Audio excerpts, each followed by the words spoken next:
வணக்கம். எனது பேர் நேதாஜி. உசிலம்பட்டி தாலுகா கட்டக்கரும்பட்டி ஆணையூரில் வந்து பழம்பெருமையான ஒரு சிவன் கோவில் இருக்குது. ஆணையூர் ஐதாதீஸ்வரர் ஆலயம் என்கின்ற கோயில்.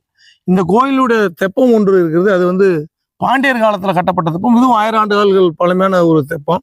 இந்த தெப்பத்தை வந்து கோயிலுடைய சிவனடியார்கள் பல்வேறு இடங்கள்ல இருந்த ஒரு சிவனடியார் உழவார பணி என்ற பேரில் வந்து நாங்கள் ஒரு 90% தூர்வாரி ஒழுங்கு பண்ணி இந்த தெப்பத்தை சரி பண்ணியிருந்தோம்.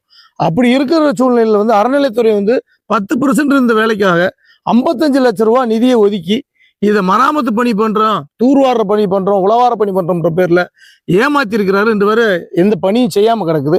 50 லட்ச ரூபா ஒதுக்கி டெண்டர் விட்டு எந்த பணியும் இல்லை. ஏற்கனவே இருந்த சுவரை, அந்த முன்னாடி இருந்த கார சுவரை இடிச்சு விட்டுட்டு இந்த கிராமத்தில் இருக்கக்கூடிய மழை பெஞ்ச தண்ணி தெரு தண்ணி உள்ள போடுற மாதிரி இடிச்சு விட்டு போயிருக்காங்களே தவிர எந்த ஒரு பணியும் செய்யவில்லை. நாங்கள் ஏற்கனவே உழவார பணி பார்த்ததை வந்து மேப்பூச்சி பூசி இருக்காங்க. அதாவது பட்டி டிகிரி பார்க்குறது மேப்பூச்சி பூசி விட்டுட்டு ஒரே ஒரு கல்லை மட்டும் தூக்கி செவத்தில் அடிச்சு வச்சிருக்காங்க தவிர வேற எந்த ஒரு பணியும் செய்யவில்லை. அதற்கு வெறும் 3000 ரூபா இருந்தால் செலவழிச்சிருக்கலாம்.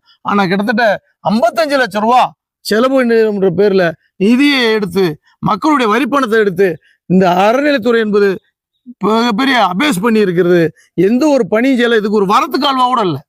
மழை பெஞ்சா தண்ணி மழை நீர் வந்து தேங்கி உள்ள தெப்பம் தண்ணி தேங்குவதற்கான வரத்து கால்வாய் கூட சரி செய்யாமல் 55 லட்ச ரூபாய் நிதி ஒதுக்கி பயனற்று போய் கிடைக்கிறது. இதை அந்த 55 லட்ச ரூபாய அறநிலைத்துறையும் கான்ட்ராக்டர்காரரும் என்ன செய்தார்கள் என்று தெரியவில்லை. இங்க இப்போ தோன்றின கட்டடம் அப்படியே கிடக்குது.